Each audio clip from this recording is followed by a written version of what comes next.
Hey guys, Biology OD here. Biology study number 4. And so we're going to be talking about this experiment I did recently.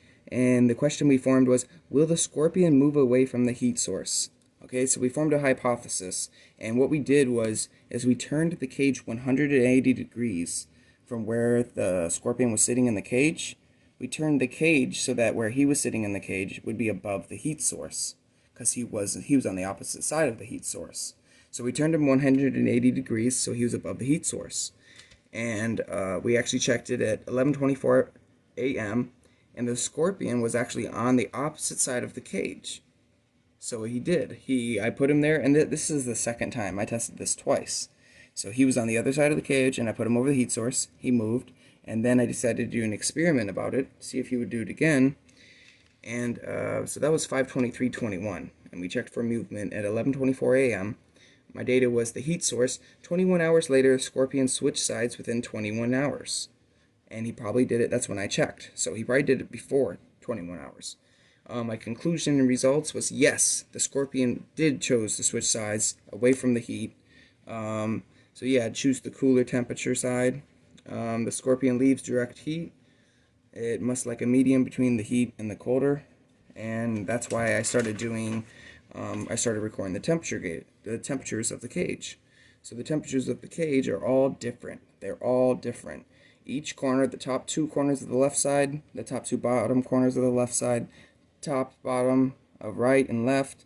So each corner is different heat, because I have half the cage above a heat source, and the other half is not above a heat source. Okay, so each corner is a different different temperature for some reason, because the bottom two are close to heat, these ones are away from the heat. These ones are the farthest away from the heat, and then this one's up in the air, really far away from the lowered ground heat where the heat's coming from. So we have a couple. We're going to show you guys our data real quick. We got top right 64.1 degrees, bottom right 82.9 degrees, top left 65, bottom 85. So the bottom is warmer, the top is not as hot. So it looks like our scorpion's trying to find a median between those two temperatures, right in the middle, because he keeps going towards the top, but he does stay on the heat side towards the top. So he's not going to the other side where it's way cooler, which would be like 62 to 61 degrees. He's staying on the side where it's about 65 degrees. So that was cool. Now we have added a cricket.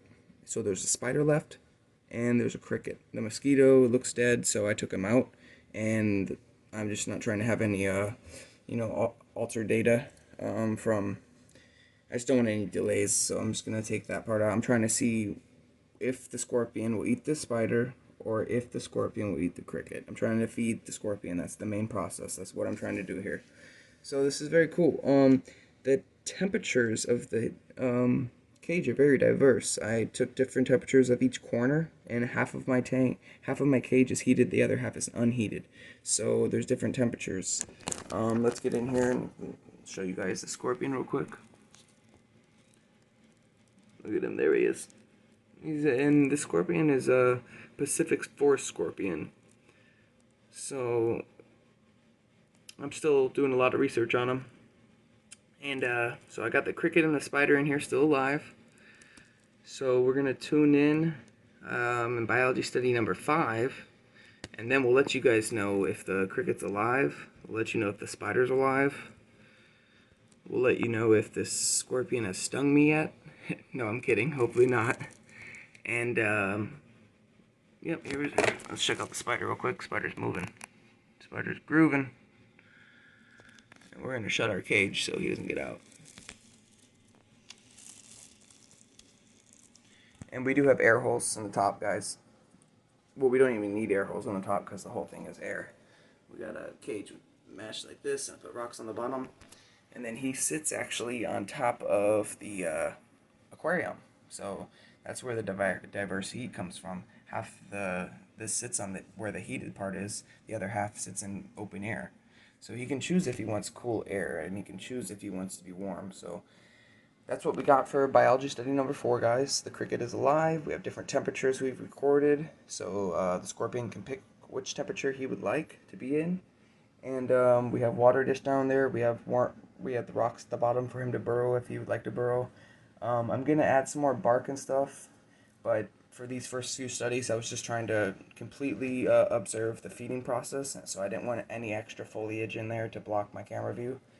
We wanted to see the scorpion actually eat an insect, or actually have a meal. That's the whole goal. We're trying to record that. And if we can watch it reproduce or lay babies, that would be amazing too. Yep, so we'll check back with biology study number 5, and I'll let you guys know what happens with the cricket. I'll let you guys know what happens with the spider. And obviously, we'll continue the data with the scorpion, and I'll be keeping you guys posted with all 3 of these, and we'll see what happens, see if this scorpion eats. That's what we're trying to do here. I'm trying to view this scorpion eating a meal. That'd be awesome. So, yeah. Tune in next time, guys.